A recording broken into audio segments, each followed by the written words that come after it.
এদিকে ভারত পাকিস্তান সীমান্তে উত্তেজনায় চাঁপাইনবাবগঞ্জের সীমান্ত এলাকাগুলোতে অনুপ্রবেশ ও পুশিন ঠেকাতে বিজিবির কড়া নজরদারি। এ বিষয়ে বিস্তারিত জানাতে সরাসরি যুক্ত হচ্ছেন সহকর্মী আহসান হাবিব। আহসান, সীমান্তবর্তী এলাকাগুলোর সার্বিক পরিস্থিতি কি দেখছেন আপনি? সেখানে উত্তেজনাপূর্ণ কোনো পরিস্থিতি তৈরি হয়েছে কিনা বিস্তারিত জানাবেন।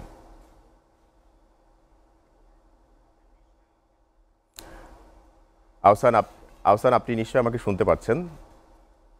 আহসান, যেটি বলছিলাম, সীমান্তবর্তী এলাকাগুলোতে সার্বিক পরিস্থিতি আপনি কেমন দেখছেন? এ বিষয়ে বিস্তারিত কি তথ্য আছে আপনার কাছে জানাবেন। আছি চাঁপাইনবাবগঞ্জের কিরণগঞ্জ এবং এই সীমান্তে। এখান থেকে চারিদিকে প্রায় কয়েক কিলোমিটার মধ্যে তিনটি বিজিবি ক্যাম্প আছে। এই সব বিজিবি ক্যাম্পের আশেপাশে যে গ্রামগুলি কালীগঞ্জ এবং আমার পিছন সাইডে প্রায় হাফ কিলোমিটার ধরে সীমান্ত। এই সীমান্তে এখানে এলাকায় বাসীর মধ্যে একটা আতঙ্ক আছে, উত্তেজনা আছে, তবে সতর্ক আছে সবাই। এখানে চাঁপাইনবাবগঞ্জের দুটি বিজিবি ব্যাটালিয়ন, এই বিজিবি ব্যাটালিয়নের অধীনে প্রায় চাঁপাইনবাবগঞ্জ ভারত সীমান্ত রয়েছে 130 কিলোমিটার। এই 130 কিলোমিটার সীমান্তে ভারত থেকে অনুপ্রবেশ ঠেকাতে এবং অপ্রীতিকর ঘটনা এড়ানোর জন্য বিজিবি যেমন সতর্ক আছে, তেমনি এলাকাবাসীও সচেতন আছে। তবে একটা উদ্বেগ উৎকণ্ঠাও আছে। আমরা এখানে যদি বলি যে এইসব মানুষগুলি কে সচেতন করার জন্য কয়েকদিন আগে কিন্তু মাইকিং করা হয়েছে সতর্কতা জারি করার জন্য, এবং এই মাইকিং করার পাশাপাশি মানুষজন সতর্ক হয়েছে। সীমান্ত তেমন যাওয়া আসা তেমন করছে না বা যাতায়াতটা কমেছে। তাদের খুবই ভয় আছে বা আতঙ্কে আছে, এটি বিষয়টা। তবে তারা সতর্ক আছে।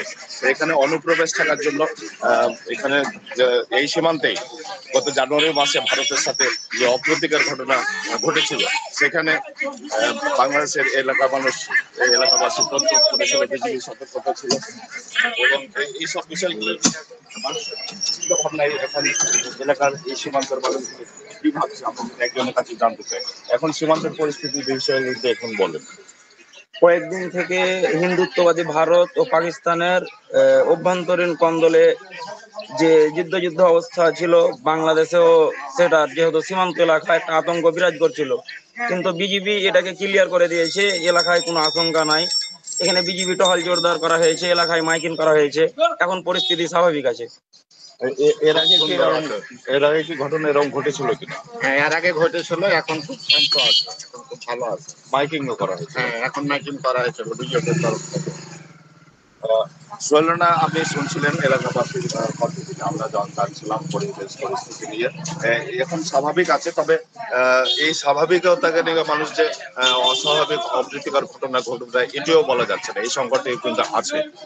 তাই বিজিবি যেমন টহল আছে, সতর্ক আছে, তার পর্যবেক্ষণও আছে, পাশাপাশি এখানে এলাকাবাসী আরো বেশি তৎপর আছে এবং সতর্ক আছে ভারতীয় অনুপ্রবেশ ঠেকাতে এবং যে কোনো অপ্রীতিকর ঘটনা ঠেকার জন্য। এলাকাবাসী অপ্রতিরোধ ছিল গত জানুয়ারি মাসে। তেমনি ভাবে বিদেশি কোনো সংস্থার যুদ্ধ পরিস্থিতি নিয়ে যদি বাংলাদেশের ওপরে কোনো এইরকম পরিস্থিতি নিয়ে আসা হয়, তাহলে আবারও প্রতিরোধের জন্য সোচ্চার থাকবে মানুষ, এরকমটি প্রত্যাশা করছেন এলাকাবাসী। সোহেল রানা, এই ছিল আমার কাছে সর্বশেষ পরিস্থিতি।